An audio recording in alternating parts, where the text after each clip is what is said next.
The scent of roasted rosemary chicken wasn't just food, it was the smell of a promise. To Leah, it was the aroma of a life built with purpose around a single man. Her man. Evan. She moved through their home, a space she had polished and perfected, her bare feet silent on the smooth wooden floors. Golden sunlight streamed through the window, and in its beams, dust motes danced like tiny, happy spirits. On the table, Evan's council notes were stacked and ordered, a fresh inkwell placed just so beside them. Everything in its place. Perfect. A perfect welcome for the Pax Beta. Her mate. He'll be pleased, she thought, and the warmth that bloomed in her chest was a familiar, comforting friend. It was her goal. Her son. The center of her entire world. His pleasure, his success, his contentment. Soon after, the door finally opened. She turned with a brilliant smile, and Evan filled the doorway, broad-shouldered and radiating the easy authority that had captivated her since they were pups. "Smells incredible," he said, his voice a low rumble. He dropped his leather satchel by the door and crossed the room to kiss her. It was a brief, proprietary press of lips. A claim. Tough day. Old Alpha Marius is getting slower. The council just talks in circles. Then you need to rest, she murmured, and her hands immediately went to his shoulders, kneading the tight, angry muscles there. Sit, please. I'll bring you a plate. He grunted in appreciation. Yet, as he sat, his gaze wasn't on her. No. It was scanning the room, his mind clearly still tangled in pack politics. He picked up his notes, his thumb stroking the neat stack. Good work here. The words were right, but his tone was miles away. He was here, but not truly with her. A tiny, cold pebble of unease dropped into the warm pool of her love. She ignored it. She always did. Because of that, she had convinced herself it was the price of being mated to a great, ambitious man. She served him, watching as he ate, his focus entirely on the food. She waited for him to ask about her day. He didn't. Instead, he looked up, and his expression was chillingly serious. We need to be thinking about the future, Leah. The strength of this pack. It will be determined by the next generation. We need strong new bloodlines, pups that can carry on a legacy. He wasn't looking at her as he said it. In fact, he was looking right through her, at the wall, as if picturing a dynasty she was meant to provide. Before she could move, the cold pebble in her stomach became a block of ice. To make things worse, the great hall buzzed with energy that felt sharp. The air was thick with the smells of roasting meat, spilled ale, and damp wolf pelts after a recent rain. Leah stood by Evan's side, a pleasant, perfect smile fixed on her face. This was her duty, her stage. She was the beta female, a symbol of her mate's stability and good taste. She wore the role like a second skin. Evan was in his element. He laughed with the other warriors. He debated strategy with the elders. He was a fire, and everyone wanted to feel his warmth. He was magnetic, his ambition a palpable force that drew others in. And whenever he glanced her way, he would place a hand on the small of her back. The gesture looked loving to outsiders, possessive. But to Leah, it felt like he was anchoring a flag, just marking his territory. She watched the younger she-wolves, their bodies flush with their first season, tracking his every move. Their eyes held a mixture of awe and raw, naked hunger. The insecurity flickered, a tiny hot flame she quickly, expertly extinguished. She was his mate. Her position was absolute, wasn't it? 30 looks good on you, dear. The voice belonged to Alara, the ancient mate of one of the elders. Her hand, wrinkled and spotted like a river stone, patted Leah's arm with a surprising strength. Any news of a pup yet? Evan will need an heir soon, with the way he's positioning himself. The casual question landed like a physical blow. A punch to the gut. Leah's smile tightened. All in the goddess's time, Alara. The old she-wolf's eyes held a deep, ancient pity that was worse than any judgment. It was a look that said, "You poor barren thing." "Of course, dear. Of course." That night, the silence of their chamber was different. It was no longer a space of peace, but a room filled with a heavy, unspoken tension that suffocated the very air. Elara's words echoed in Leah's mind, a cruel taunt. Air. Air. Air. She had to fix this. She had to bridge the distance that had been growing between them like a stubborn weed. She went to him where he stood by the window, a silhouette against the moon. She wrapped her arms around his waist from behind, pressing her cheek against the hard muscle of his back. "I miss you," she whispered, her voice trembling just a little. "Let's not talk of councils or legacies tonight. Let's just be us." She felt it, the way his whole body went rigid, stiff. He didn't turn. "I was thinking," she continued, her voice softer now, desperate to recapture the easy intimacy they once shared, the nights they spent tangled together, whispering dreams into the dark. "Maybe we could try again tonight. I have a feeling—" "Stop." The word was flat, devoid of all emotion. It wasn't a request, it was a command. With every heartbeat, the world seemed to slow. He gently but firmly removed her arms from around him. Still, he didn't face her. "We've tried long enough, Leah. Hope is a luxury we can no longer afford." Her breath hitched, a painful little sound in the roaring silence. What are you saying?" "I am saying," he said, his voice as cold and hard as the frozen earth in deep winter, "that Abeta's legacy is his pups, my pups. The pack needs certainty, and at 30 years old." He let the sentence hang in the air, unfinished and ugly. He didn't need to finish it. She heard the rest of it loud and clear. "At 30 years old, you are a failure." And then he turned his back to her completely. A final, silent dismissal. The silence that followed was absolute, a crushing weight that suffocated every happy memory, every promise, every whispered dream they had ever shared. In that moment, as the silence roared in her ears, Leah realized the devastating truth. Deep down, she knew the truth. He was not her partner in this sorrow. He was her judge, and he had already passed sentence. The summons came at dawn. Not a quiet word from Evan, not a gentle touch. No, a formal command delivered by one of his junior warriors, his eyes refusing to meet hers. "The Beta and the Elders, they require your presence." Leah walked into the council chamber, a cold, sick dread coiling in her gut. The room smelled of old wood, beeswax, and the grave finality of judgment. It was a smell she would never forget. The elders sat around the heavy oak table, their faces impassive masks carved from stone and ancient prejudice, and Evan stood at the head. He wasn't looking at her. Instead, he looked at the space just past her shoulder, as if she were already a ghost.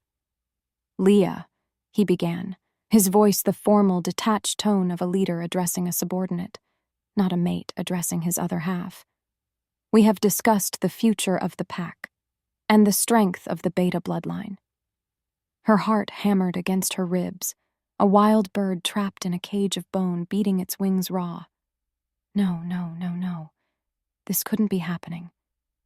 "For years we have hoped for a pup, for an heir," he continued, and the lie of that "we" was a bitter pill on her tongue. "The moon goddess has not seen fit to bless this union." He paused, letting the weight of his words settle in the suffocating silence. He was a master of performance. A she-wolf's primary duty to her pack is to provide the next generation. It has become clear that you are unable to fulfill this duty. The words were clinical, brutal, each one a stone thrown at her, and she had no shield. The spiritual cord that bound them together, the sacred mate bond that was meant to be unbreakable, began to fray. It stretched thin, translucent, ready to snap, A gaping void opened inside her, cold and terrifying and vast. Therefore, Evan's voice was unwavering. Cold. By the authority of my station, and with the witness of this council, I hereby sever this bond. You are released from your duties as my mate. Snap. The sound was not audible, but she felt it. A violent, soul-deep tearing that ripped through her very being, leaving her gasping for air that wouldn't come. In the span of a breath, she was adrift. Untethered. Nothing. Her wild eyes flew to the elders, desperately searching for a flicker of compassion, a hint of protest. She found none. Only solemn, pitying nods. They agreed with him. In their eyes, she was a beautiful, but barren, field. Useless. Evan finally met her gaze, and what she saw there destroyed the last, clinging vestiges of the man she thought she loved. There was no sadness, no regret, not a single tear. Only the cold, hard glint of resolved ambition. You have until sunrise, he said, his voice flat, final, to be gone from these lands. Numb. That was the only word for it. Leah moved through the home she had built, the home she had loved, like a ghost. Her hands packed a small bag, a spare tunic, a water skin, a flint and steel she didn't know how to use. Every object she touched was a memory. The smooth wooden bowl he'd carved for her on their first anniversary, the soft fur blanket they'd huddled under during winter storms, each one a testament to a future that no longer existed. It was all a lie. As she walked toward the territory border, the pack she had served her whole life turned its back on her. Doors were shut, curtains were drawn, faces turned away. The silence was more damning than any accusation. It screamed her failure, it bellowed her shame. Her feet carried her forward one step after the other. The familiar forest path felt alien under her boots. The scent of pine and damp earth, once a comfort, now smelled of exile. This was real. This was happening. She reached the edge of the territory, marked by 3 ancient, gnarled oaks. Beyond them lay the Forbidden Lands, a wild, untamed wilderness rumored to be filled with feral wolves, ancient spirits, and ruled by a ruthless, savage alpha king who killed any trespasser on sight. A king who bathed in the blood of his enemies. A king who had no mercy. She didn't know what scared her more, the stories of the king, or the utter emptiness inside her own chest. She paused, her hand resting on the rough bark of the final oak. A single hot tear finally escaped, tracing a path through the grime on her cheek.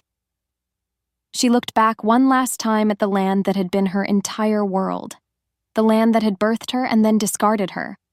Truth be told, she didn't care if she died out there. Why would she? Her life, her real life, was already over. Without another word, she stepped across the border. Her body moved on instinct, pushing her away from the pain and into the unknown. The air immediately felt different, colder, heavier, ancient, and wild. The forest held its breath, and she let it happen. She walked into the shadows, leaving behind the girl who was Abeta's mate. She didn't know who she was now, or what she would become. She only knew one thing. She was alone. Days bled into nights, and the forest became a green and brown hell. The world was teeth and thorns and a gnawing, endless hunger in her belly. Her fine tunic was ripped to shreds, and her soft boots were worn through, her feet bloody and raw. The girl who had arranged notes and prepared feasts was gone, dead and buried back in the Sunstone River pack. In her place was something raw, something feral, something that refused to die. But then, to make things worse, her wolf fell silent. The warm presence that had been her constant companion since her first shift, the wild, joyful spirit inside her, vanished. It was a silence more profound and terrifying than any loneliness she had ever known, because it felt like a part of her own soul had been extinguished. She was utterly, completely alone in her own skin. Was this the goddess's final punishment? To take even that from her? She didn't know what scared her more, the silence inside her or the sounds outside. That night, she huddled at the base of a huge moss-covered boulder, shivering in the cold rain. Her stomach was a hollow, aching pit. Hunger was a physical pain now, a sharp-toothed creature gnawing at her insides. And she was being watched. She could feel it, the prickle on her neck, the feeling of predatory eyes tracking her every move. Without warning, they emerged from the gloom. 3 of them. Feral wolves, mangy, scarred, and with a madness in their yellow eyes. They weren't pack. They were exiles, killers, their minds long gone. They moved in a low crouch, circling her, their lips pulled back from broken, stained teeth. A low, rumbling growl echoed in the clearing. They smelled her weakness. They smelled her despair. They smelled an easy meal. Panic, cold and sharp, shot through her. Her instincts screamed at her to run, to climb, to flee. But her silent wolf gave her no strength, no surge of power. There was nothing but her own trembling limbs, her own failing body. But as the largest one lunged, a snarl ripping from its throat, something inside her shifted. It wasn't her wolf, it was just her. A lifetime of being told she was weak, of being protected, of being defined by a man. It all burned away in a blaze of pure, defiant rage. If she was going to die, she would not die as prey. Her body moved on instinct. She grabbed a heavy, jagged rock from the ground, and as the feral beast leaped, she threw herself to the side. She didn't run. She pivoted, and with a guttural scream that was ripped from the very depths of her soul, she brought the rock down on the wolf's head. There was a sickening crunch. The beast yelped, stumbling back, its eyes wide with shock. The other 2 hesitated, stunned by the ferocity of this seemingly weak she-wolf. She scrambled to her feet, her chest heaving, the bloody rock held high. Her eyes burned with a fire they didn't understand, a fire that said, "I have nothing left to lose." She took a step towards them, and then another. She didn't stop. She just kept walking, a silent, bloody promise of death in her eyes. And the feral wolves, the killers of the deep woods, they backed away. They turned, and they fled into the darkness. Leah stood there for a long moment, the rain plastering her hair to her face, her own blood mixing with the wolf's on the stone in her hand. The adrenaline faded, and in its place, a bone-deep exhaustion settled over her. Her legs gave out. She collapsed to the muddy ground, the rock falling from her nerveless fingers. She had survived, she had won, but she had nothing left. She closed her eyes, ready for the darkness to take her. It was okay. It was finally over. As if summoned, a shadow fell over her. It wasn't the rain. It was a presence. Massive. Powerful. The air thickened, charged with an ancient, untamed energy. The scent that filled her lungs was of snow-capped mountains, of ancient pines, and of a power so absolute it made the world itself seem to kneel. In the span of a breath, she forced her heavy eyelids open one last time. A massive black wolf stood over her. It was bigger than any wolf she had ever seen, its fur the color of a starless midnight tipped with silver that gleamed in the faint moonlight. But it was his eyes that stole her breath, not the yellow of a wolf, but a molten burning gold. They were alert, intelligent, and locked on hers with a terrifying, predatory intensity. The world tilted. Her last thought before darkness closed in was not of fear. It was of a strange, impossible recognition, as if her bones remembered him. Aldrich watched from the shadows of the ancient pines, a silent predator in his own domain. He had been tracking the scent of the trespasser for 2 days, a faint, strange scent of heartbreak and sun-baked river stones, so different from the damp earth and iron of his own kingdom. His warriors flanking him were tense, their wolves paced, hungry for a kill. Trespassers on the king's lands met one fate, death. And then he saw her, a pathetic creature huddled in the rain, weak, alone. He watched the ferals move in, and he felt nothing. It was the law of the wild, The weak are devoured. But then, the moment their eyes locked, something shifted in the world. He saw her fight. He saw the she-wolf, stripped of her pack, her mate, and even her own inner beast, rise up with nothing but a rock and a will of iron. He saw her drive back the maddened beasts that even his own patrols were wary of. He saw her stand, bloody and defiant, a queen in rags. He saw not a failure, but a fighter. Not a victim, but a survivor. Not weakness, but a will that mirrored the unforgiving mountains of his own kingdom.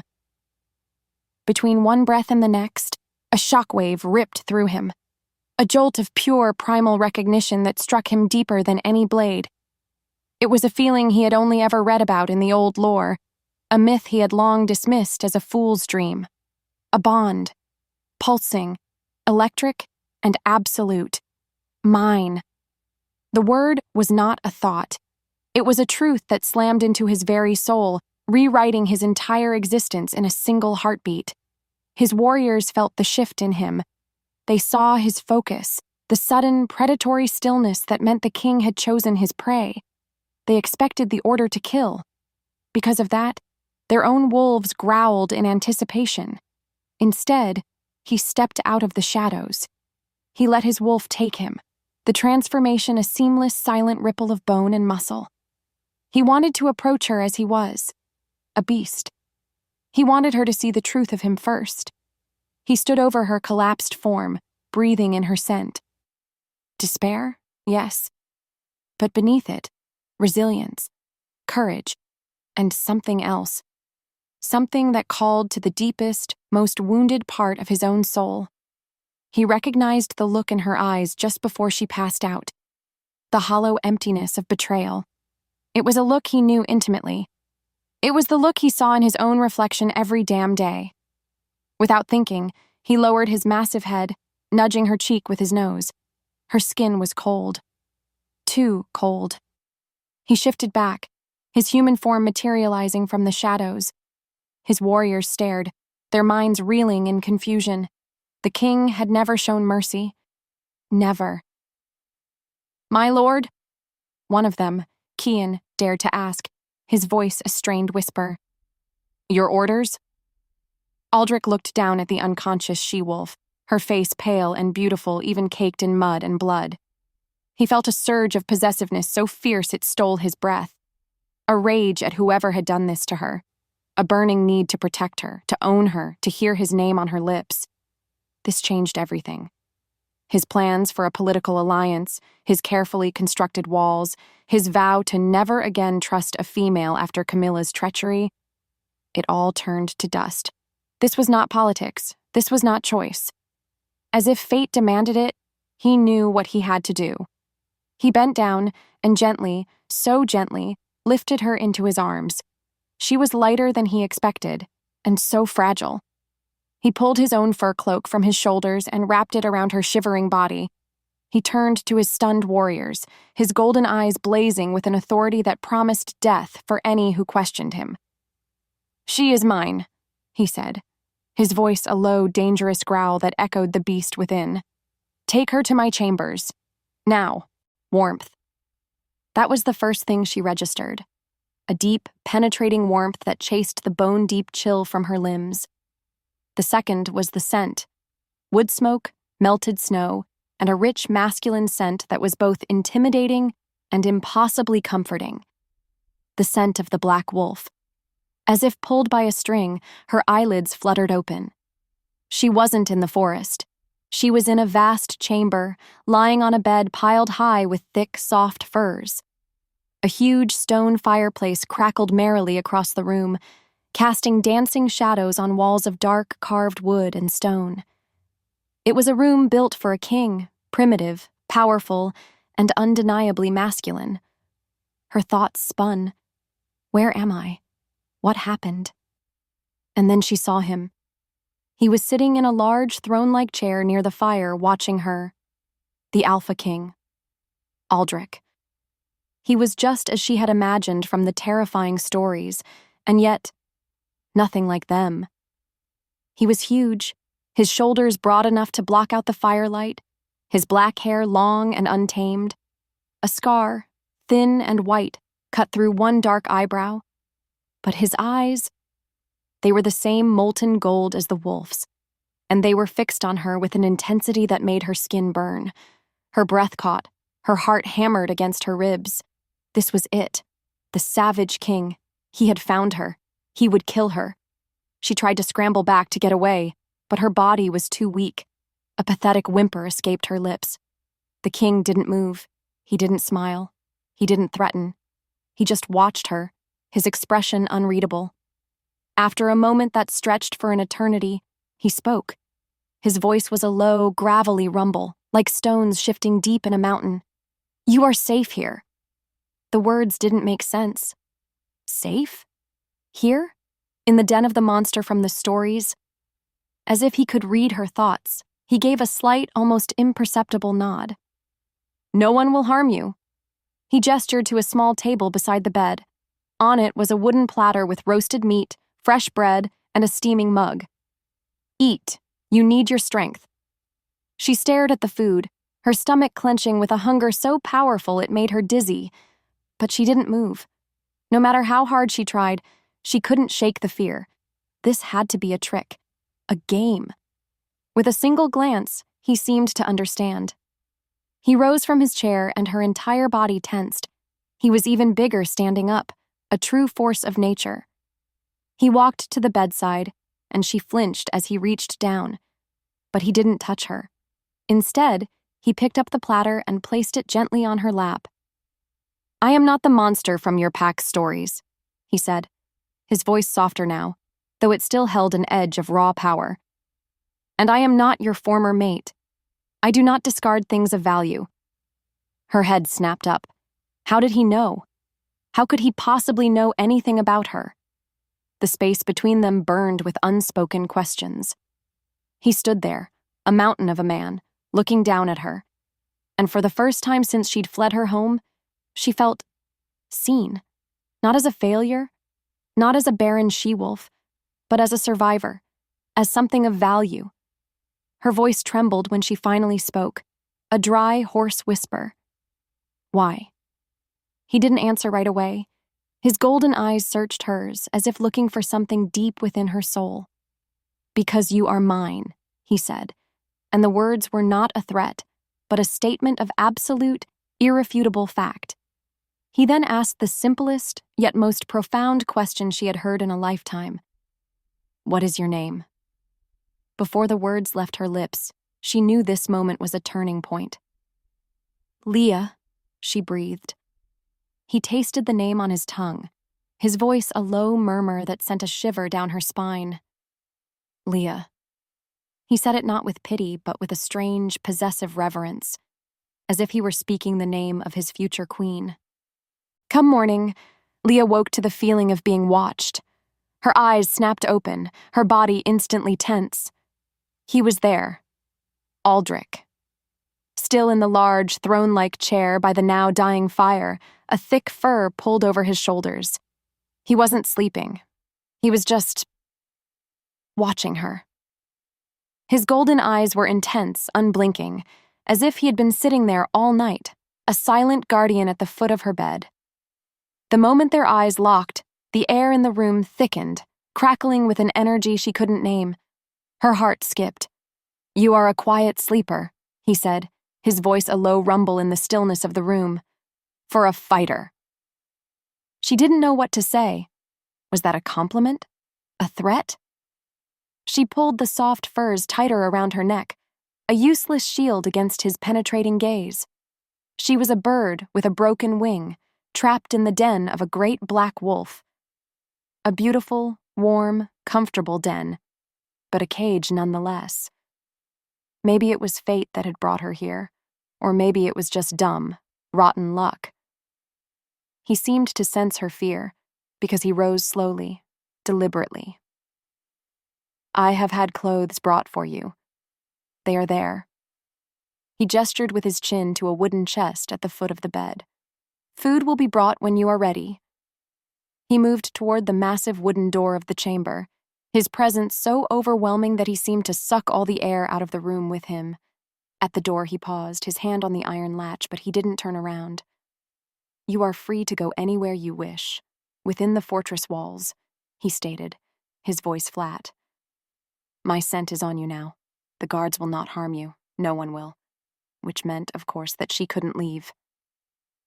The door clicked shut behind him, leaving her alone in the sudden ringing silence. As if pulled by a string, she slipped out of the bed, her bare feet sinking into a thick bear pelt rug. The clothes in the chest were not the simple linen tunics she was used to. No. They were made of the softest doe skin, lined with white rabbit fur, and stitched with a skill that spoke of immense wealth. They were the clothes of a queen. She dressed slowly, her thoughts spinning. This was a gilded cage, but it was still a cage. He had saved her, fed her, clothed her, but he had also claimed her. "You are mine." The words echoed in her head, not as a comfort, but as a brand. More importantly, she felt the silence, the deep, aching void where her wolf used to be. She reached for it, searching for that familiar warmth, that second soul that lived within her. Nothing, just a cold, empty space. She didn't know what scared her more, the savage king who claimed her as his property, or the fact that she was no longer whole without her wolf. Deep down, she knew the truth. She was broken. And broken things, no matter how valuable, were eventually discarded. She had to survive. Not only that, she had to understand the rules of this new, dangerous world. Because she had made a silent vow in that forest with blood on her hands. She would never, ever be discarded again. From his throne in the Great Hall, Aldrich watched her. He had felt her the moment she stepped out of the royal chambers, a nervous, hesitant presence entering his domain. She walked with a quiet grace that was at odds with the brutal, untamed energy of his hall. His people were hard, forged by the unforgiving North. They were loud and rough, their laughter like crashing rocks, their arguments like the snarls of wolves. And into this, she walked, a ghost from another world. The moment she appeared, the hall fell silent. Every eye was on her. He saw the suspicion in their gazes, the resentment. Who was this strange, scentless female the king had brought into their midst? This outsider? This weakling? A growl rose in his throat, a low, rumbling warning that vibrated through the stone floor. The silence deepened. The message was clear. She is mine. Touch her, and you die. Look at her wrong, and you die. He watched as his beta, a formidable she-wolf named Lyra, with eyes as gray and cold as a winter sky, approached Leah. Lyra had been his second since he'd claimed the throne, and her loyalty was as sharp and as deadly as her claws. "You are the stray the king brought in," Lyra said, her voice loud enough for the entire hall to hear. There was no warmth in it, only a cold, challenging assessment. "You are thin, and you carry the stink of the soft southern lands on you." Aldrich's hand tightened on the arm of his throne. His wolf pressed forward, wanting to rip Lyra's throat out for the disrespect. But he held it back. This was a test. He needed to see what Leah would do. Leah met the beta's gaze. She didn't shrink back. She didn't cower. The silence stretched, and for a moment, he thought she would say nothing. But then, her voice, though quiet, cut through the tension with surprising clarity. "I am Leah, and I carry the scent of the king on me now. Do you have a problem with that?" A collective, sharp intake of breath swept through the hall. Lyra's eyes narrowed. A flicker of something, surprise, grudging respect, crossed her features before they hardened again. The last southerner who thought she could claim a place here ended up as carrion for the crows. Remember the name? Little Stray. Camilla. The name was a venomous dart, aimed not just at Leah, but at him. Before either could speak again, Aldrich rose from his throne. The scrape of stone on stone was the only sound. He descended the dais, his movements fluid and deadly. He didn't look at Lyra. His golden eyes were locked on Leah. He stopped directly in front of her, so close she had to tilt her head back to see his face. The space between them burned. He could smell her fear, yes, but beneath it he smelled that flicker of defiance, that iron will. It was like the scent of a wildflower blooming on a frozen cliffside. Without another word, he held out his hand. It was not a request. It was a command. After a heartbeat that seemed to last a lifetime, she placed her small, trembling hand in his. Her skin was warm against his. He curled his fingers around hers, a silent, possessive claim made before his entire pack. He turned, pulling her gently but firmly with him toward the dais, toward the throne, his throne. "She will sit with me," he declared, his voice echoing in the rafters. It was a declaration that shattered 1,000 years of tradition. No one but the king sat on the high dais. No one. As he led her past the stunned Beta, he leaned down, his lips brushing Leah's ear. "Well done," he murmured, his voice a low growl only she could hear. And in that moment, he felt it, a tiny, hesitant flicker of something from her. Not fear, not defiance. Something else. Something that felt dangerously like trust. In the quiet that followed, Leah learned that the king's protection was a strange and lonely thing. She sat beside him during meals, a silent ghost at the feast. No one spoke to her. No one met her eyes. They spoke around her, their voices loud and their manners rough, as if she were a piece of furniture Aldrich had acquired. And always, always she felt his presence, a constant, watchful weight. It wasn't threatening. Not exactly. It was absolute. Like the mountain that loomed over the fortress, he was simply there, a fact of nature. 2 days later, chaos erupted in the fortress courtyard. Shouts and screams echoed off the stone walls. Without thinking, Leah rushed to the balcony overlooking the yard. Below, a hunting party had returned, but they were not celebrating. They were carrying their wounded. 2 wolves were being carried on makeshift stretchers, their fur matted with dark, black blood. A 3rd warrior stumbled, clutching his arm, a deep gash weeping blood down his side. "Ferals!" a guard growled near her. More of them than ever before. Bolder. They attacked in broad daylight. The pack's healers rushed forward, but they were overwhelmed. Her world tilted. Down in the chaos, she saw a young warrior, no older than a boy, bleeding out from a wound in his leg. The healer was busy with another, more grievously injured wolf. The boy was going into shock. He was going to die. Before she could move, her body was already in motion. She didn't know why she did it. Maybe it was the years of training as a beta's mate, learning the healing arts. Maybe it was because she couldn't bear to watch another creature suffer. Or maybe, deep down, she was just tired of being useless. She flew down the stone steps and into the courtyard. "Let me see," she commanded, her voice ringing with an authority that surprised even herself. The warriors around the boy looked at her, stunned. "Get away, Southerner," one of them snarled. "He's bleeding out, you fool," she snapped back, pushing him aside. She knelt by the boy's side. The wound was deep and it was poisoned. She could smell the sickly sweet scent of black root venom. "I need clean water moss and river kelp. Now," she ordered. They stared at her, frozen. "Now!" The command in her voice, so unlike the quiet ghost they were used to, finally broke their stupor. They scrambled to obey. Moments later, they returned. Her hands moved with a swift, sure confidence she had forgotten she possessed. She washed the wound, her touch gentle but firm. She packed it with the spongy moss to absorb the blood and then applied a poultice of chewed river kelp to draw out the poison. It was an old remedy, one her grandmother had taught her. As the silence stretched, she worked, her world narrowing to the boy's wound and the steady beat of his heart. She didn't notice when the courtyard had gone completely silent. She didn't notice when a massive shadow fell over her. She only looked up when the boy's breathing evened out, the color returning to his face. Aldrich was standing there, watching her. His expression was unreadable, but his golden eyes burned with an emotion she couldn't decipher. She got to her feet, her hands covered in blood. "He will live," she said, her voice trembling slightly from the adrenaline.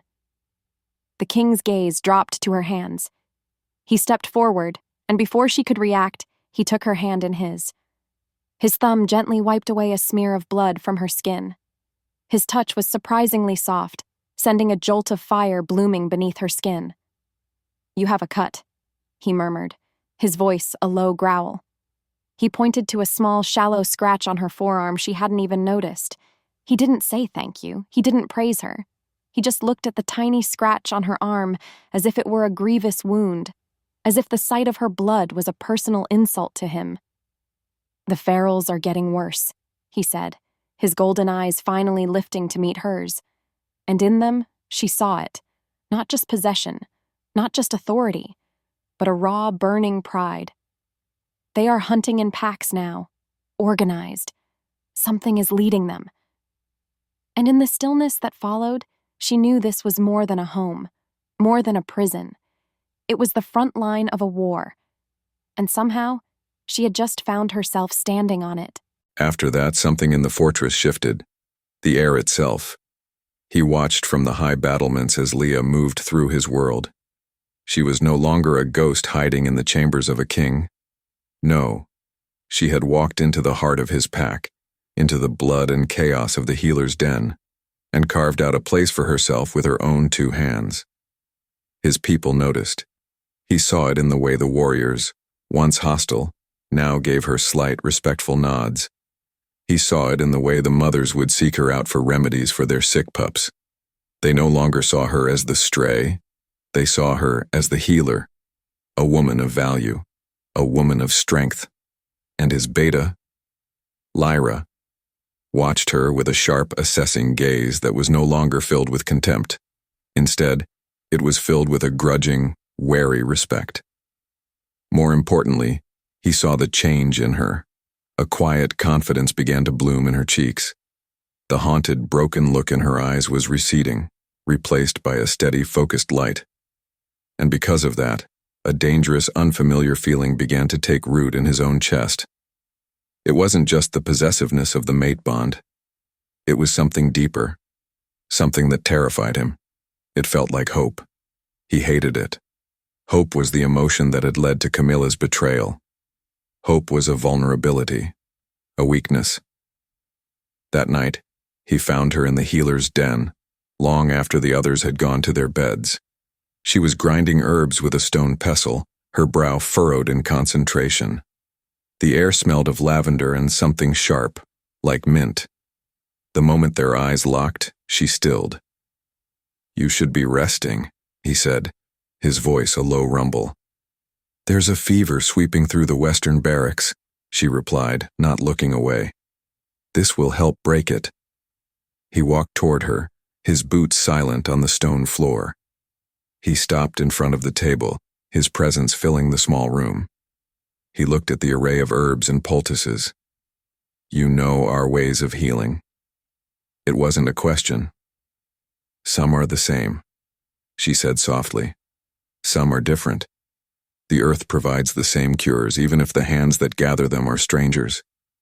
The space between them crackled. He wanted to reach out, to touch her, to pull her against him and bury his face in her hair, to breathe in the scent of her and forget the ghosts that haunted him. But he didn't, because he remembered Camilla.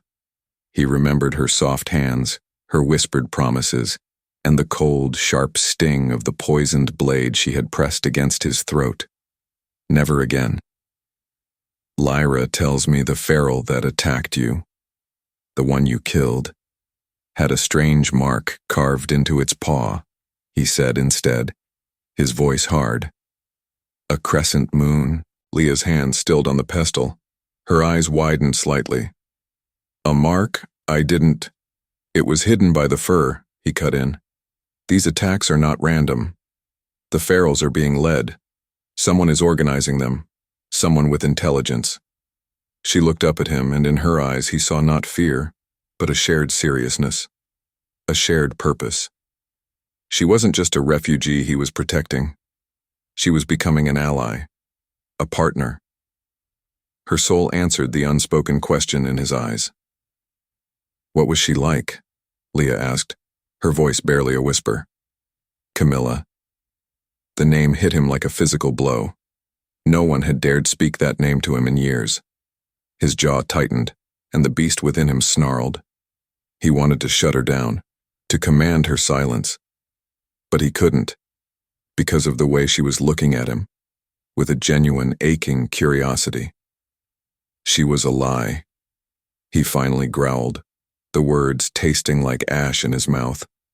She was beautiful and charming, and she whispered promises of a united kingdom while she sharpened a blade in the dark. She wanted my throne, not my heart. In the stillness that followed, her gaze softened. She didn't offer pity. She didn't offer platitudes. She just held his gaze, her own eyes reflecting a deep, profound understanding of what it meant to be betrayed by the one person you were supposed to trust above all others. And in that moment, he knew he was lost. Because this quiet, resilient she-wolf wasn't just a fated mate. She was the only person in the world who could see the scars on his soul. To make things worse, the world started to tilt. It began subtly, a wave of dizziness in the morning, a sudden, violent aversion to the smell of roasting meat, a smell she had once loved. She told herself it was the stress, the strange food, the lingering trauma. But then came the exhaustion. A weariness so deep it felt as if her very bones were made of lead. She would be grinding herbs and suddenly need to sit down, her breath coming in ragged gasps.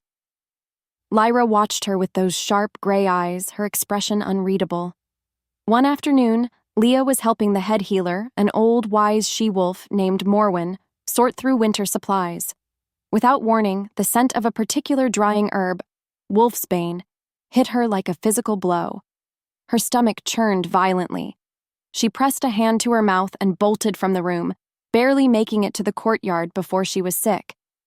When she stumbled back inside, pale and shaking, Morwen was looking at her, not with pity, but with a dawning, incredulous awe. "Child," the old healer breathed, her voice raspy with age. "When was your last bleeding time?" The question froze Leah to the spot. Her thoughts spun. She tried to remember. Back home. With Evan. It had been inconsistent for years. He had used it as proof of her brokenness. Since arriving here, with the trauma, the starvation, the constant stress, she hadn't even thought about it. It could have been months. Her heart started to pound, a frantic, terrified rhythm against her ribs. No, it's not possible. It can't be. Morwen's gnarled hand gently took her wrist, her thumb pressing against her pulse point. The old she-wolf closed her eyes, her brow furrowed in concentration. As if the world narrowed, Leah could feel a faint, ancient magic humming from the old healer's touch. A magic that was reading the secrets of her body. As the silence stretched, Morwen's eyes snapped open. They were wide with a shock that stole Leah's breath.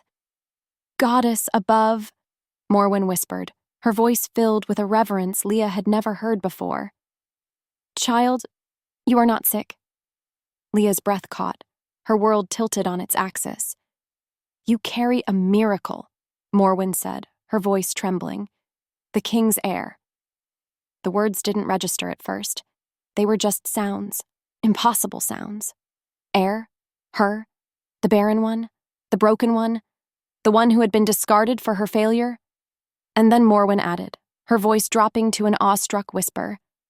"No, wait, not one, two heartbeats, two tiny flickering souls, twins." In a single heartbeat, the world shifted. The ground seemed to fall away beneath her feet. Twins. The word echoed in the sudden, roaring silence of her mind.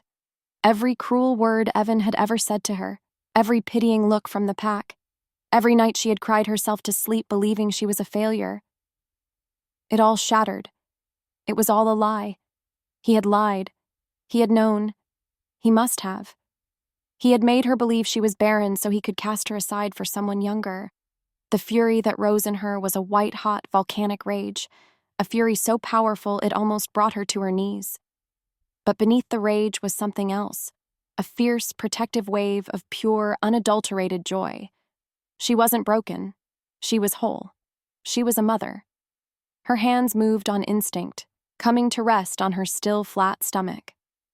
A sob, not of sadness, but of overwhelming, earth-shattering relief, escaped her lips. Tears streamed down her face. She wasn't worthless. She was carrying the airs of the Alpha King, and she had to tell him. He found her standing on the high balcony overlooking the valley, the one they now silently shared in the evenings. The wind was cold, whipping strands of her dark hair across her face, but she didn't seem to notice. She was just staring out at the snow-dusted peaks, her hands pressed protectively against her stomach. The air around her was different, thrumming with an energy that called to his wolf, making the beast pace restlessly beneath his skin. He walked toward her, his boots silent on the stone. "Leah, is something wrong?" She turned to face him, and his breath caught in his throat. Her face was pale and her eyes were wide and luminous with unshed tears. But it wasn't sadness he saw there. It was everything. Awe, fear, a blazing, triumphant joy. Her voice trembled when she spoke. "Aldrich?" When her name left his lips, it was the only sound in the world. She took a hesitant step toward him, and then another. She stopped just before him, and without a word she took his large, calloused hand and pressed it flat against her stomach. He froze. He didn't understand. Her skin was warm beneath his palm, and he could feel the faint, steady beat of her pulse. But there was something else. A flicker, a tiny, thrumming vibration of life that was not hers. His golden eyes shot to hers, wide with a dawning, impossible question. "I'm not broken," she whispered, and a single tear finally escaped, tracing a silver path down her cheek. He lied. And in the echo of her voice the world fractured. Air. The word was a silent explosion behind his eyes. He felt it again, stronger this time, the faint, fluttering beat of a new life. And then, another one just beside it. Two distinct, tiny heartbeats pulsing with a fierce, stubborn will to live. His heirs. His. The rage that surged through him was a physical thing, a tidal wave of black, possessive fury so powerful it threatened to consume him. Evan, that worthless, pathetic, ambitious little worm, he hadn't just rejected a fated mate, he hadn't just discarded a queen. He had cast out the mother of the future of the North. He had thrown away Aldrich's children. The insult was so profound, so absolute, that for a moment, he couldn't breathe. His vision went red at the edges. His wolf clawed at the bars of its cage, screaming for blood, screaming for a reckoning. But then he looked at Leah. He looked at the fierce, protective fire in her eyes, at the trembling miracle she held within her. And the rage. It didn't vanish. No. It cooled. It condensed. It sharpened into a single deadly point of purpose. His entire life, every battle, every scar, every betrayal. It had all just been a prologue. The real story started now. He stepped forward, closing the last bit of space between them. His other hand came up to gently cup her face, his thumb stroking away her tear. The raw, untamed power rolling off him was terrifying, but he held it in check. For her. For them. "They will be born into a kingdom that reveres their mother," he vowed, his voice a low, dangerous growl that was more powerful than any shout. He pressed his forehead against hers, breathing in her scent. "And anyone, whoever brought you pain." He let the promise hang in the cold mountain air. A promise of annihilation. A promise of a war he would bring to the soft southern lands. He would not just break Evan, he would erase him. And he would do it with Leah, his queen, standing right by his side. 3 years. 3 years had passed since the day she learned of the miracle in her womb. 3 years since Aldrich had declared a silent, brutal war on her past. And in those 3 years, the world had been reborn. Her new life was a symphony of small, precious moments. It was the scent of her son Kale's hair, so much like his father's, smelling of pine and winter snow. It was the sound of her daughter Lyra's laughter, a bright, clear bell that echoed in the stone halls of the fortress. They were her world, her twin heartbeats, A boy with his father's golden eyes and a girl with her mother's quiet strength. They were living, breathing proof that she had never been broken. The northern pack, once so hostile, had become her family. She was no longer the stray, the southerner. She was the healer. She was the mother of the heirs. She was their queen. That morning, she was in the snow-dusted courtyard, watching her children play. Kyle was trying to teach his smaller, more serious sister how to throw a snowball. He was wild and boisterous, a king in miniature. Lyra, on the other hand, was meticulous, her tiny brow furrowed in concentration as she packed the snow. A guard approached, his head bowed respectfully. "My queen, a messenger has arrived. From the south." The words hit her like a blast of frozen air. The south. Deep down, she knew the truth. The past was never truly gone. It was just a sleeping wolf, waiting for the right moment to wake and howl. Moments later, in the great hall, she stood before Aldrich, who sat on his throne. A nervous, sweating wolf from the Sunstone River pack knelt on the floor, holding out a familiar scroll sealed with the Beta's insignia. Evan's seal. Aldrich didn't touch it. He just stared at it as if it were a venomous snake. With a single glance from the king, the guard took the scroll, broke the seal, and read. His voice was flat, but every word was a hammer blow against the shield Leah had built around her heart. An invitation from Beta Evan of the Sunstone River Pack to all neighboring alphas and leaders. He requests your presence to bear witness to his mating ceremony, to bless a new union that will strengthen the pack for generations to come. The audacity of it, the sheer breathtaking cruelty, stole the air from her lungs. He wanted Aldrich, wanted her, to watch him claim another. But then, the guard continued, his voice tight. The Beta also makes a formal plea for counsel on a dire pack matter, a creeping sickness that weakens the wolves and has caused many pups to be born. Still. The silence that followed was heavy, absolute. So, that was it. The goddess was not blessing his new union. She was cursing it. Her first instinct was a primal, motherly rage, to refuse, to burn the scroll, to keep the poison of that place far, far away from her children, from her new life. She looked at Aldrich. His face was a mask of stone, but she could feel it.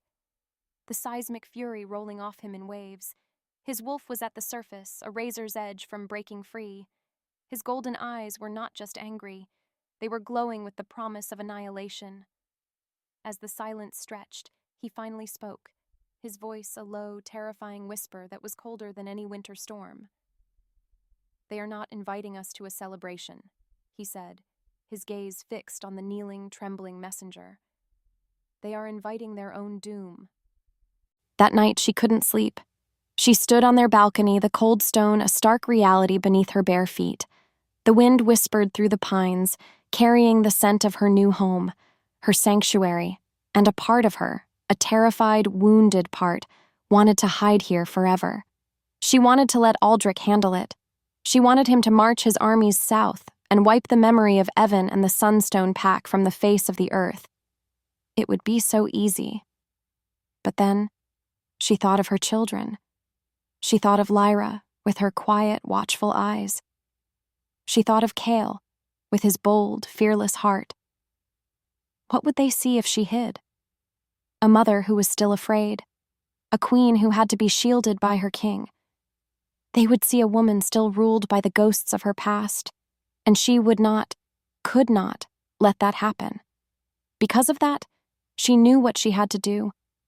This wasn't about revenge, not anymore. This was about reclamation. She had to go back, not for Evan, but for the broken girl he had cast out into the wilderness. She had to show that girl that she was safe now, that she was strong, that she was free. She didn't know what scared her more, facing Evan again, or admitting to Aldrich that she needed to do this herself. She found him in the strategy room, staring down at a massive map of the territories. He was a king preparing for war. "I cannot let you go," he said, before she could even speak. He had felt her presence, of course. He always did. It's too dangerous. I will send Lyra with a legion. She will deliver my regrets. And my terms. His voice was flat. Final. No. The word was quiet, but it stopped him cold. He slowly turned to face her. His golden eyes were blazing, his wolf so close to the surface she could almost see the shape of it in the shadows. It is not your decision to make, he growled, a low warning in his throat. She took a breath and held his gaze. She would not be intimidated. Not anymore. You are my king, Aldrich, and you are my mate, but you are not my master. You cannot fight this battle for me. Leah?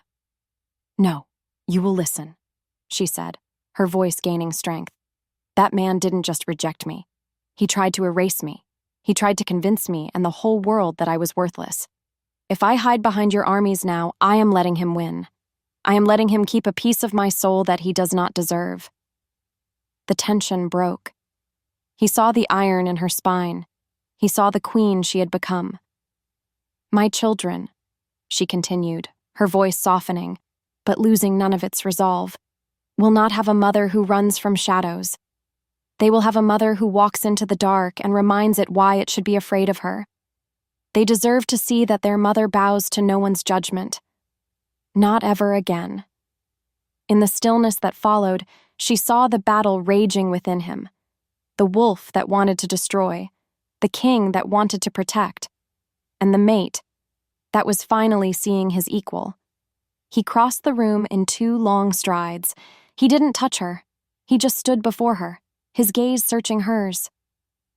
What do you want to do? He asked, his voice a raw whisper.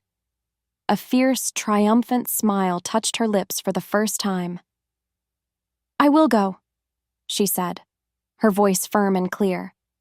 And our children will go with us. They will see the place their mother came from. She reached up and gently touched the scar over his eye.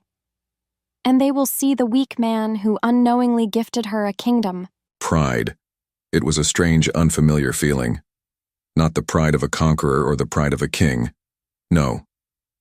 This was a fierce, soul-deep pride in his mate, in his queen. He had wanted to burn the world for her, but she wanted to face it herself, and he loved her for it more than he thought possible. But then love was a vulnerability, and he would not let his guard down. So, he did what a king does. He prepared for war. He did not assemble a legion. Instead, he chose a small, elite retinue. The 10 most lethal warriors in his kingdom, including Lyra. They would not ride horses. They would ride the great dire wolves of the northern peaks, massive beasts with fur as white as snow and teeth like daggers of ice. This was not a diplomatic visit. It was a show of overwhelming, terrifying force, disguised as a royal escort. The journey south was a tense, silent affair. The dire wolves moved like ghosts through the ancient forests, their paws making no sound on the fallen leaves. Leah rode with him on the back of his own massive mount, her children bundled in warm furs in a carrier strapped to his chest. He could feel their tiny heartbeats against his own, a constant fragile reminder of what was at stake. He felt Leah's unease as they crossed the border into the southern lands. The air was different here, softer, but something was wrong. The scent on the wind. It was stale, sickly. A scent of decay that had nothing to do with the coming winter. The land itself felt weak, as if a poison was seeping into the very soil. The open loop from the summons, the dire pack matter, snapped into focus. This was not just Evan's political maneuvering. Something was genuinely, terribly wrong here. That night, they made camp near a sluggish, gray-looking stream. Leah was quiet, her gaze distant as she stared into the fire. He went to her, handing her a warm mug of herb tea. Your thoughts are loud, he murmured, sitting beside her. She took the mug, her fingers brushing his. The simple touch sent a jolt through him. I was just remembering, she said, her voice soft. How afraid I was the night I crossed that border alone. You are not alone now, he growled, his hand possessively covering hers on the mug. I know, she said, and she turned to look at him. The firelight danced in her eyes, and in their depths, he saw not a trace of the broken girl he had found in the rain. He saw a queen, his queen. He thought he was casting me into the darkness, but all he did was push me into the light, into you. His chest ached with a tenderness that was almost painful. Before he could speak, she leaned in and pressed her lips to his. It was not a kiss of passion, but one of profound, trusting intimacy. A kiss that sealed their pact, their partnership. As they finally drew near the territory of the Sunstone River Pack, he turned to her, his dire wolf letting out a low, rumbling growl that was echoed by the others. He could smell her old pack now.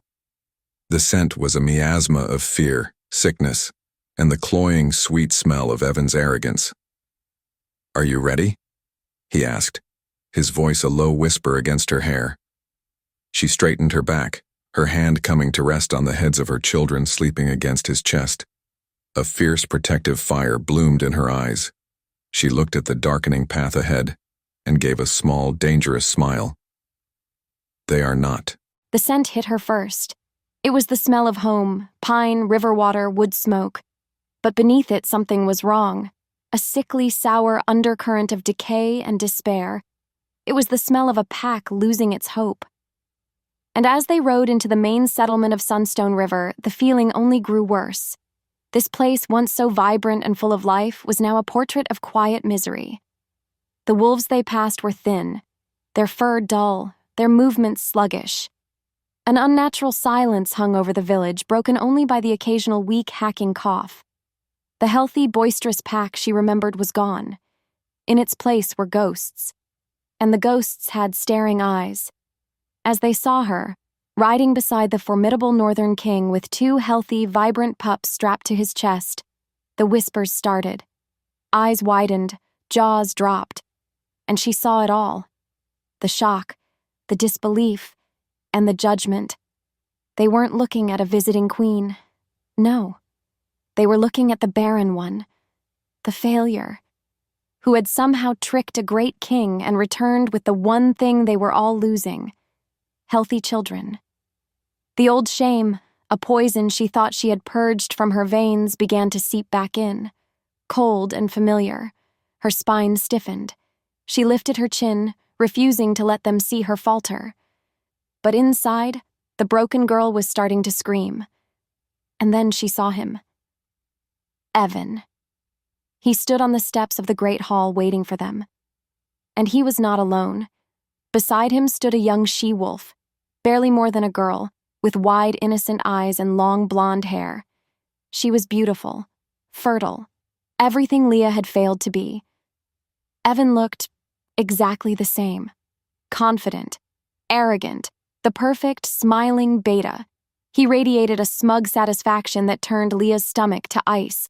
For one terrifying, heart-stopping moment, she felt small again, worthless, as if the last 3 years had been nothing but a dream, and this public humiliation was her one true reality.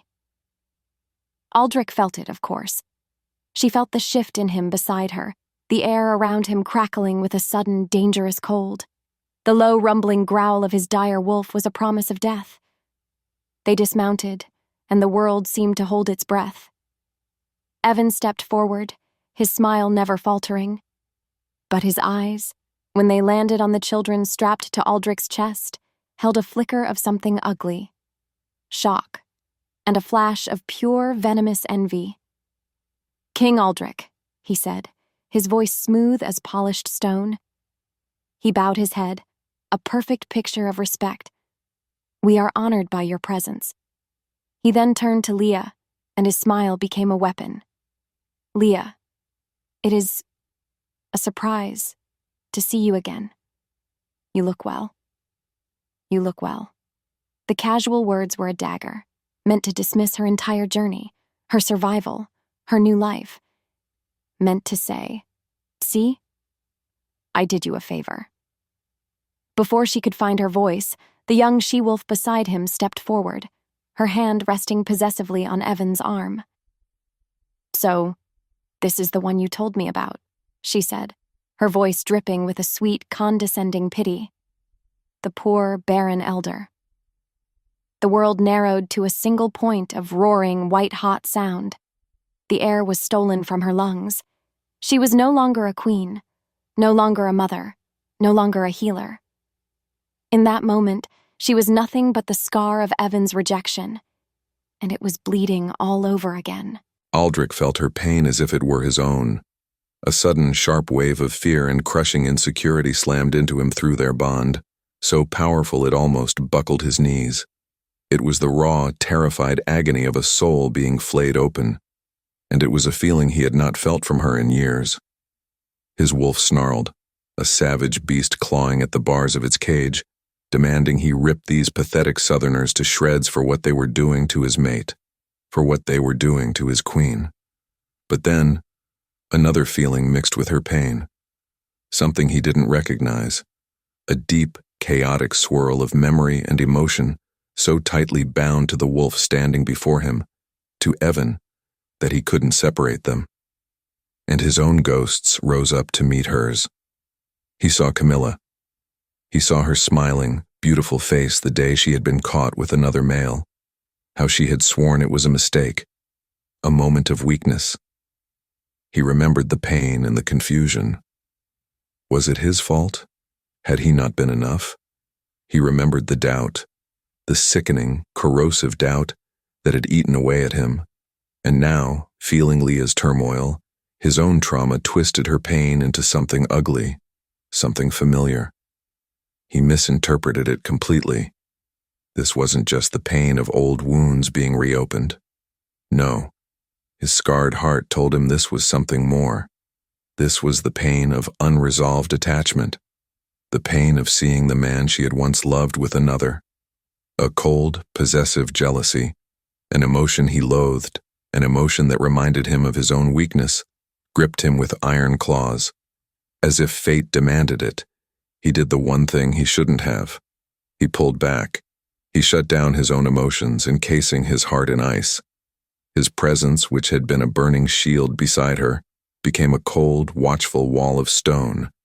He had to see. He had to know if her heart was truly his, or if a piece of it would always belong to the man who had broken her. Later that evening, in the cold, impersonal guest chambers they had been given, the silence was a living, breathing thing.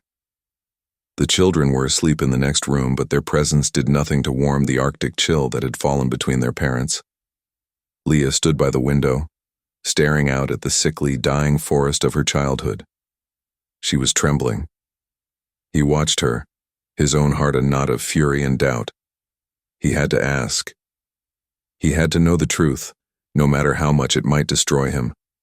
He walked toward her, his footsteps heavy on the stone floor. He stopped behind her. "Does seeing him again," he began, his voice dangerously quiet, stripped of all warmth, all tenderness, "make you regret leaving?" The question hung in the air between them. A poison, a test. He saw her flinch as if he had physically struck her. Her shoulders slumped. She didn't turn around for a long moment. When she finally did, her face was a mask of shattered disbelief.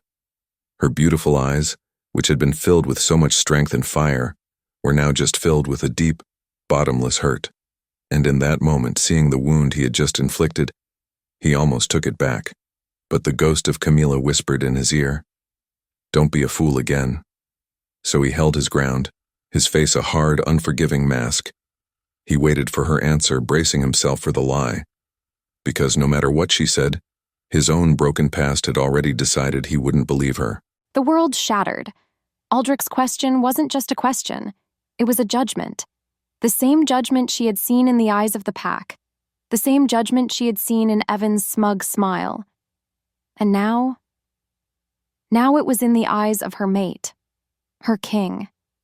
The one person in the entire universe she thought truly saw her. He didn't see a queen. He saw a broken thing, still attached to the man who had shattered her. In a single heartbeat, the world shifted, and the floor fell away. She was utterly, completely alone. She was trapped between a past that wanted to humiliate her and a future she now felt sickeningly unworthy of. The king who had seen her strength, who had called her a fighter, now doubted her. His protection was not a gift. It was a test, and she had just failed. Her voice trembled when she spoke, a dry, hoarse whisper that was lost in the roaring silence of the room. How could you ask me that?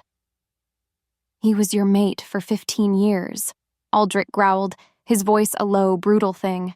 His jealousy was a physical presence, a suffocating heat. Bonds like that don't just turn to dust. You look at him and you tremble. What am I supposed to think? He didn't understand. He didn't see that she trembled not from love, but from a trauma so deep it was carved into her very bones. He didn't see her shame. He only saw his own ghosts, his own betrayal. And in that moment, her deepest, most terrifying misbelief, the one she had fought so hard to overcome, came roaring back to devour her whole. You are worthless. Your value is conditional. Without a man's approval, you are nothing. Evan had proven it. And now Aldrich was confirming it. Her goal of confronting her past seemed like a cruel, childish joke. How could she stand up to Evan when she couldn't even stand firm in her own new reality? How could she project strength when the man standing beside her saw only weakness? Her legs felt weak. She stumbled back, away from him, her hand coming to rest on the cold stone of the window ledge. The despair was a physical weight, pressing down on her, crushing the air from her lungs. She looked at him, at his hard, unforgiving face, and she saw the truth. He was not her savior. He was just another cage. A bigger, more beautiful cage, but a cage all the same. And she had flown right into it. I have nothing to say to you, she whispered, the words tasting like ash. She turned her back on him, facing the dead forest outside, facing the reflection of the broken woman in the glass. The all-is-lost moment had arrived. She was alone in the crowd of her own life, facing her deepest fear not with an army at her back, but in total, soul-crushing isolation. She thought of her children, sleeping peacefully in the next room. The sight that had once given her strength now only filled her with a chilling terror. What if she failed them too? What if she wasn't strong enough to protect them from a world that broke she-wolves like her? The silence roared. And in it, Leah finally broke. Despair was a bottomless, black ocean, and she was drowning in it. She stood at the window, wrapped in a silence so complete she could hear the frantic, broken rhythm of her own heart. Aldrich had left the chamber, the space between them a canyon of unspoken accusations and bitter pain. She was alone. Truly alone. And the broken girl she had been, the one she thought she had left for dead in the forest, was clawing its way back to the surface, worthless, broken, unlovable. The whispers were her own, but they sounded like Evan. They sounded like Aldrich. And then, a tiny sound cut through the roaring darkness in her mind. A soft padding of bare feet on cold stone. She turned. Her daughter, Lyra, stood in the doorway of the sleeping chamber, her small body swallowed by a simple linen nightgown. Her golden eyes, so like her father's, were wide and filled with a solemn, ancient wisdom that no 3-year-old should possess. She wasn't crying. She was just watching. Mama? Lyra's voice was a tiny, sleepy whisper. You're sad. It wasn't a question. It was a statement of fact, a simple, irrefutable truth. As if pulled by a string, Leah moved. She crossed the room and knelt before her daughter, pulling the little girl into her arms. Lyra's body was so warm, so solid, so real. She smelled of milk and sleep and innocence. Leah buried her face in her daughter's soft, dark hair, and a sob, a raw, ragged thing, was finally ripped from her chest. She wasn't crying because of Aldrich's doubt, or Evan's cruelty. She was crying because, for a moment, she had forgotten. She had let their darkness blind her to the brilliant, shining light that was right in front of her, her children. She pulled back, her hands framing Lyra's small, serious face. She looked into those golden eyes, a perfect reflection of a love that was pure and unconditional. In that moment, something inside her, something that had been shattered and scattered, clicked back into place. Her strength wasn't for a king. It wasn't to defy an ex-mate. It was for them. Her worth wasn't something a male could give to her or take away. No. Her worth was reflected in the fierce, all-consuming love she felt for the two small heartbeats that had started inside her. She was a mother, a protector, a wolf, with or without the beast in her soul. That was enough. It had to be. A new, calm, and utterly unshakable determination settled in her bones. She had been so focused on the war around her that she had forgotten the one battle that truly mattered, the one for her own soul, and she would not lose. She wiped the tears from her face, her hand steady. She looked at her daughter, and for the first time, Lyra smiled a small, knowing smile, as if she understood everything. Leah rose to her feet, pulling Lyra into her arms. She walked to the doorway and looked in at her son, Cale, still sleeping soundly, a miniature version of his powerful father. Her new goal was born with a blinding, beautiful clarity. She would show her children what a strong female looked like. She found Aldrich in the great hall staring into the dying embers of the central fire pit, a goblet of wine untouched in his hand. He looked like a king carved from stone and sorrow. He heard her approach and turned, his golden eyes filled with a storm of regret and pain. He opened his mouth to speak, but she held up a hand. Her voice when she spoke was not angry. It was not wounded. It was just calm and clear and more powerful than any weapon. "I don't regret leaving him," she said, her gaze steady and unwavering. "I regret ever believing he had the power to define me." She took a step closer, the firelight dancing in her eyes. "His ceremony is tomorrow. Let's not be late." And in the quiet that followed, she added one more thing. "I have something to show them." He had been a fool, a blind, arrogant fool ruled by the ghosts of his own past.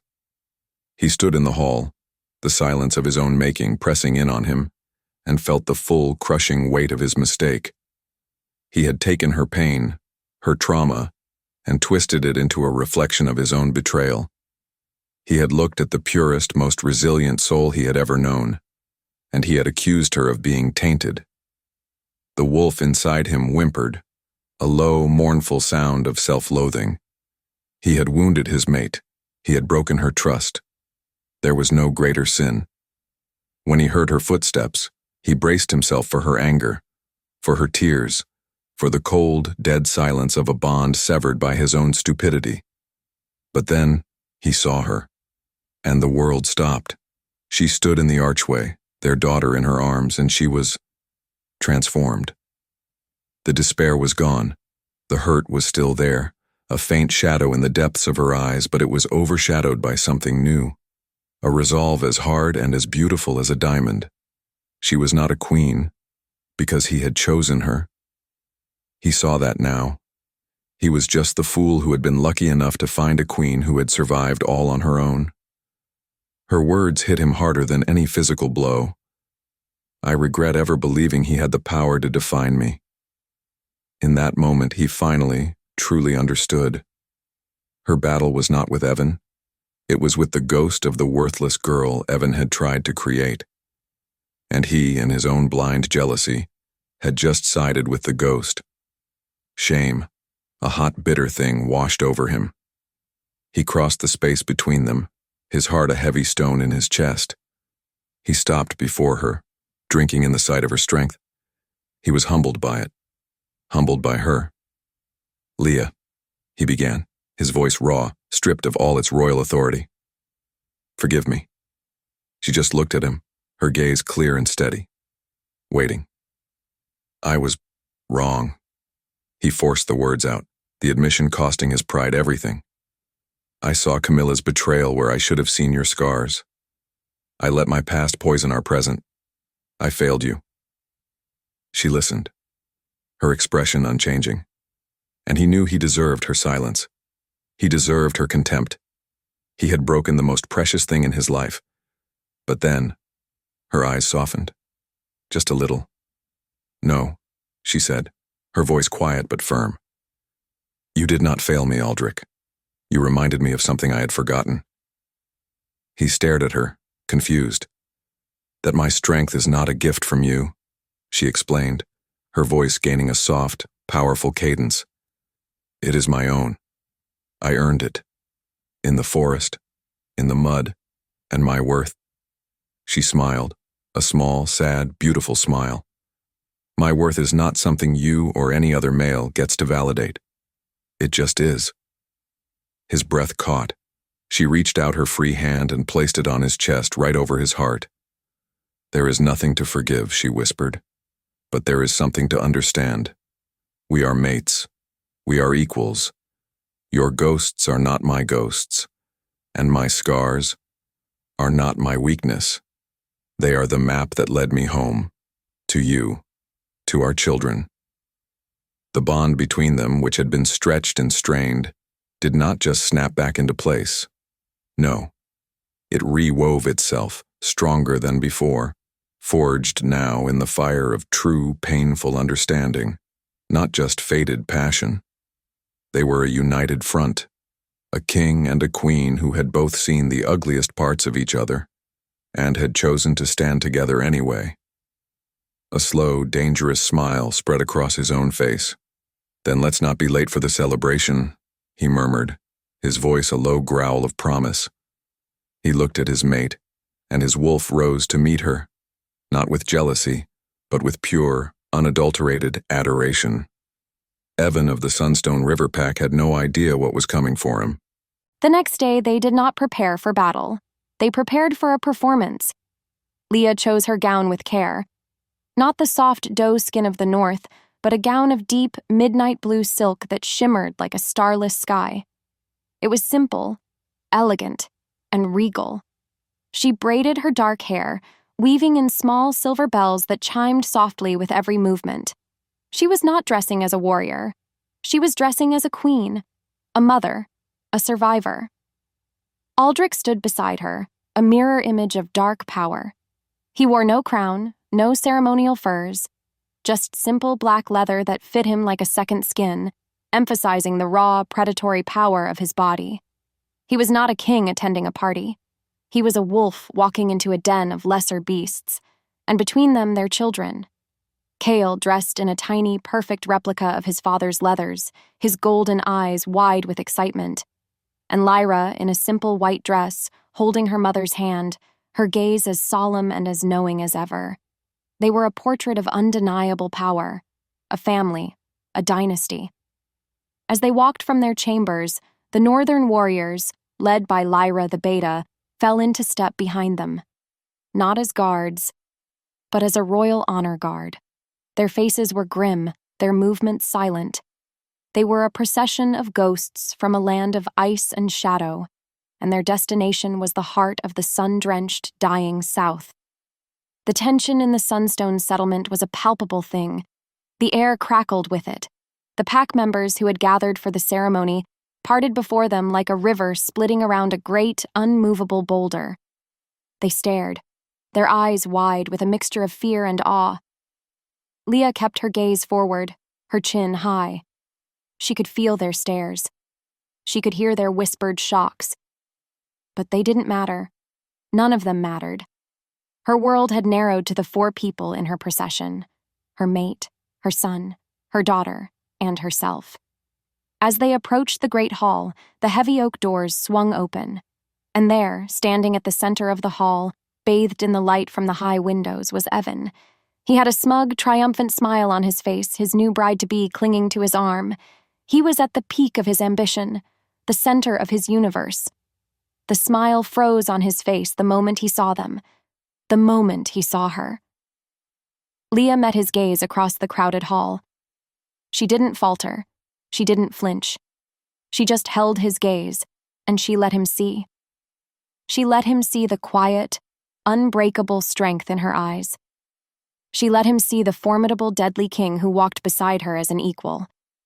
And then she took one more step forward, so that the light from the doorway fell fully upon the two beautiful, healthy children who carried her blood and the Alpha King's powerful scent.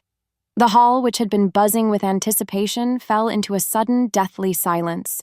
The performance was about to begin. The silence in the great hall was a physical thing. It was a thick, heavy blanket that smothered all sound, all breath.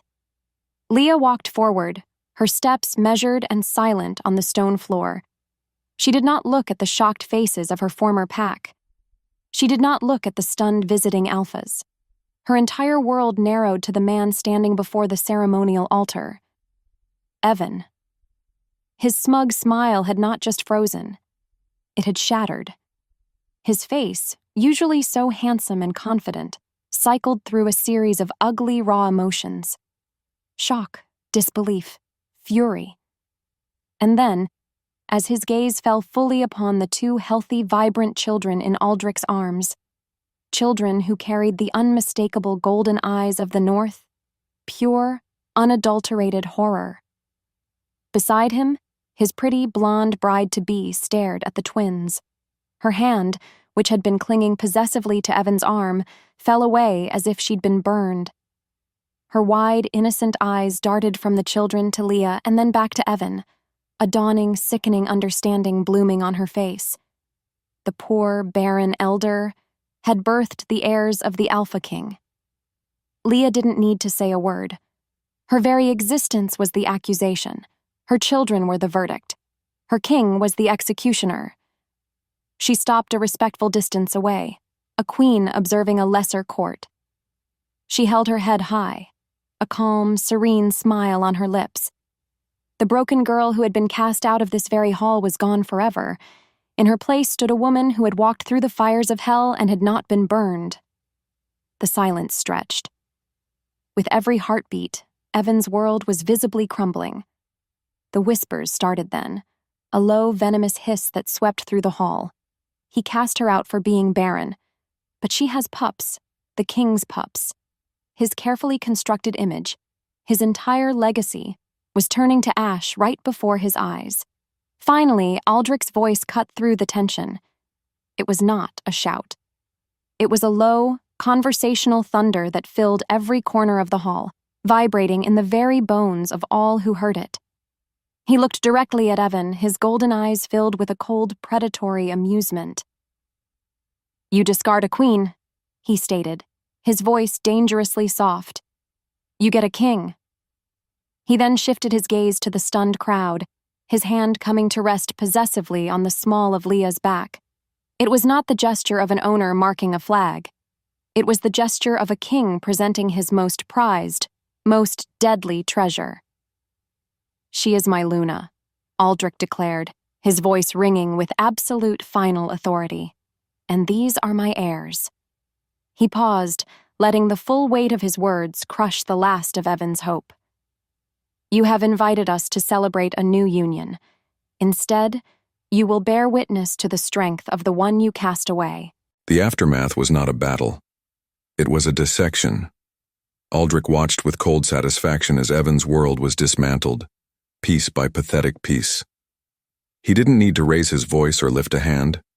His very presence, and the irrefutable truth of his heirs, was a weapon of mass destruction. Evan's blonde bride-to-be, her face pale with humiliation and fury, turned on him. "You lied to me," she whispered, her voice shaking with rage. Before either could speak, she turned and walked, not ran from the great hall, her head held high. She dissolved their union before it had ever truly begun, abandoning him in the center of his own ruin. He was left completely, utterly alone. Aldrich then turned his attention to the pack elders and the visiting alphas, his voice dropping to a tone of calm, reasonable authority that was far more terrifying than any shout. "I have smelled the sickness on your lands," he began, his gaze sweeping over the cowed crowd. "I have heard of your pups being born unwell. My Luna, who was born of this pack, still holds a place for it in her heart." The lie was so smooth, so perfect, that even Leah almost believed it. In her honor, the Northern Kingdom will extend its protection and its resources to the Sunstone River Pack. My own healers will arrive by week's end. It was not an offer. It was a conquest, wrapped in the silken ribbon of aid. He was not just helping, he was absorbing them. Every alpha in the room understood the power play, and not a single one dared to challenge it. Finally, he looked at Evan. He was no longer a rival. He was just a loose end. A beta's primary duty is to ensure the strength and stability of his pack, Aldrich said, his voice laced with a chilling academic calm. Your judgment has proven to be catastrophic. You mistook a diamond for a stone and threw it away. A leader who makes such an error cannot be trusted with the future of his people. He looked at the Sunstone elders, their faces gray with fear and dawning realization. This pack requires new leadership. Effective immediately, Evan is stripped of his title and rank.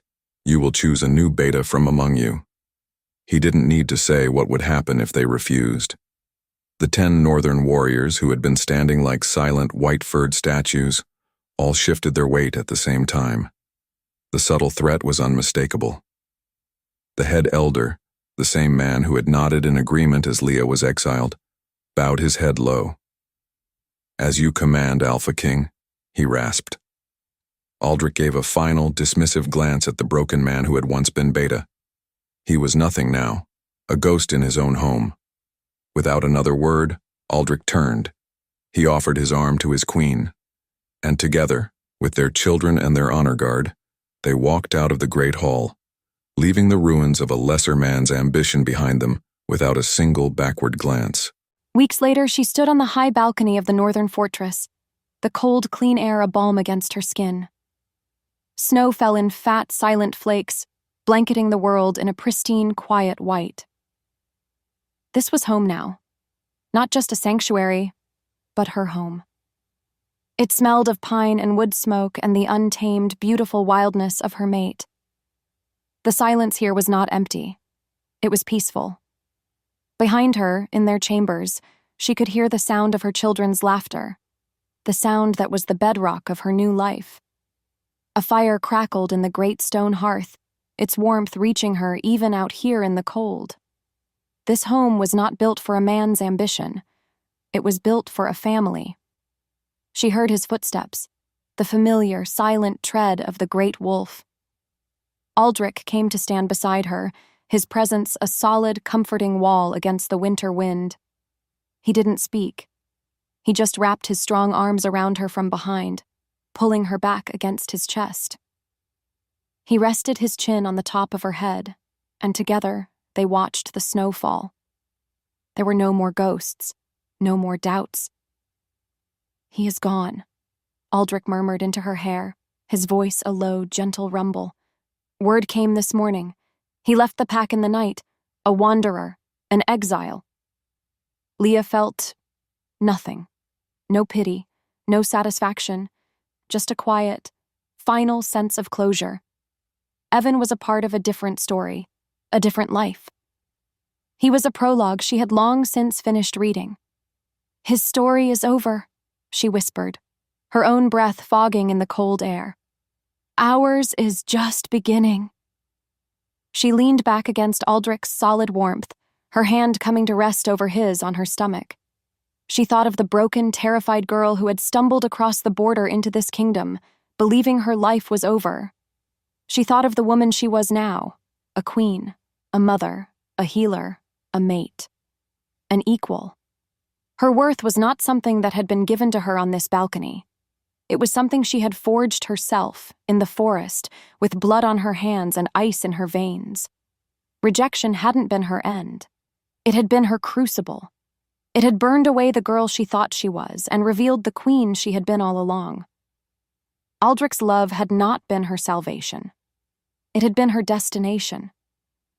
He turned her in his arms then, his golden eyes burning with a love so fierce, so absolute, it stole her breath. He lowered his head and kissed her, a slow, deep kiss filled with promises of long, quiet winters and the bright, beautiful spring that would always follow. And as he kissed her, she finally, truly understood. The Alpha King had not saved her. He had simply been the one wise enough to recognize the queen who had saved herself.